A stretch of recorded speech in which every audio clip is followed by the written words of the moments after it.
அப்போது கபில முனிவர், நாராயணன் கட்டளையால் நல்ல காரியம் செய்தாலும் காவிய மாதா அசுர குலத்தவள் என்றாலும் அவள் பெண் பாவம் பொல்லாதது.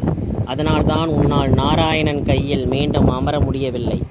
இந்த மகா பாவம் துளைத்து வர தென்னாட்டில் புரண்டோடும் தாமிரபரணியில் சீவலப்பெரியில் பெருமாள் விஷ்ணு துர்க்கையுடன் வீட்டிருக்கிறார்.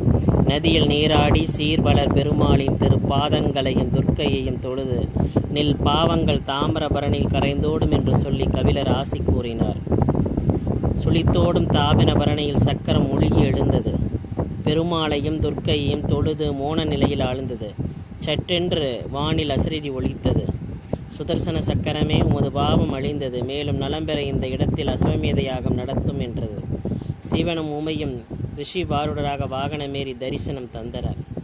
பிரம்மனும் இந்திரனும் தேவர்கள் புடைசூழ தோன்றினர். நாளை பார்க்கலாம்.